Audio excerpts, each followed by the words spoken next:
Meal Prep with Coach LJ. This is episode 17.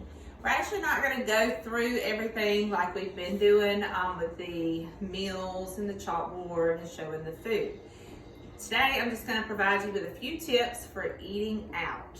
A lot of people have asked me questions about eating out. I've heard lots of comments like, I feel like I cannot eat out, or I just can't justify eating out more than once in a day, or things like that.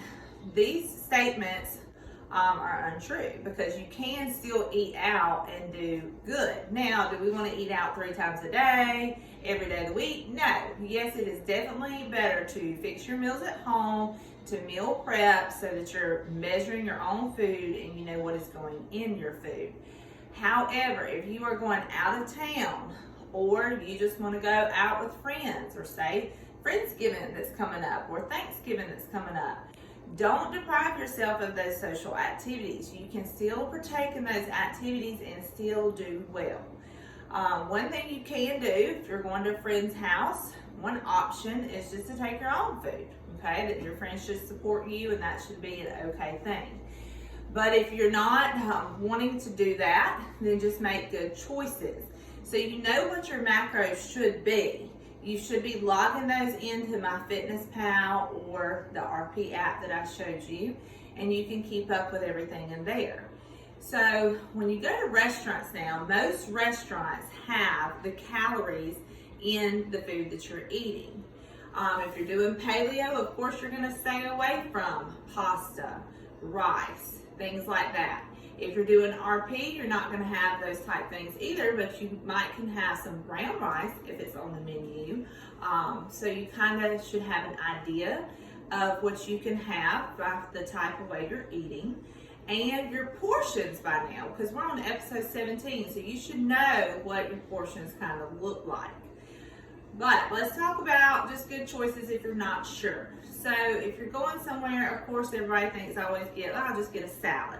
Sometimes your salads can be more than just a basic dish like a chicken and side of vegetables, or fish or some type of seafood that they have, and your vegetables. Now, of course, that means not fried. We want to get it baked or grilled wherever you're going. So those are your 2 main meats. You can always bet on chicken and fish to be good choices. Most restaurants have broccoli as a side, so broccoli's a great choice too. I'm not saying that a salad is a bad thing, but just watch what's going in the salad. If you're loading it up with croutons and cheese, tell them to leave that off. Tell them not to bring the bread to the table. And of course you could have like a grilled chicken salad. Let's say you're on the road and you're traveling, you need to stop at say Zaxby's or Chick-fil-A. Well, you can get that grilled chicken salad, but don't eat the bread, don't get the fried onions on there, and leave the cheese off. Well, what about dressing? Well, you can always carry your own dressing. The Skinny Girl version is a great choice, or just vinegar. We've talked about just having vinegar on your salad before. So definitely just look at your menu, look at your calories. One thing that I have discovered, and I think I had it 3 times in a row one time when I was out of town, is tacos.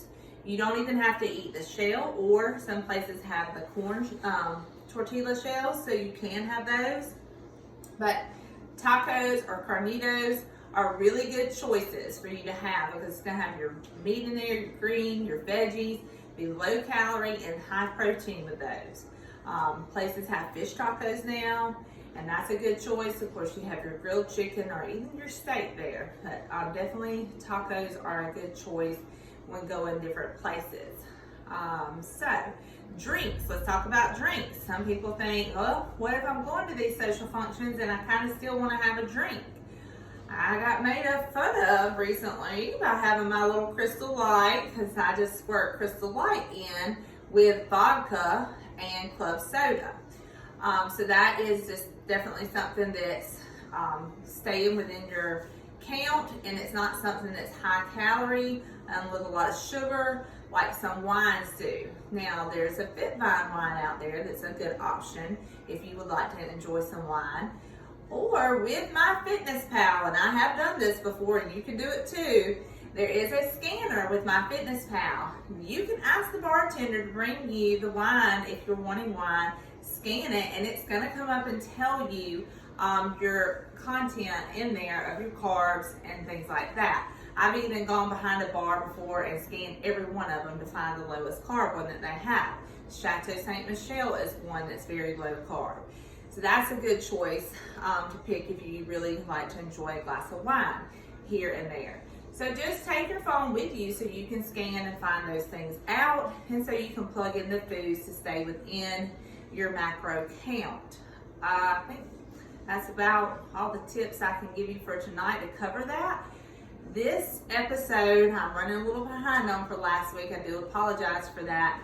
And I will be posting one shortly after this one, which will be episode 18, and you'll get to see those meals again. But if you have any more questions or want some more tips on things about eating out or just meal prepping in general, feel free to shoot me a message, and I will definitely address that in one of our episodes. All right, see you next time.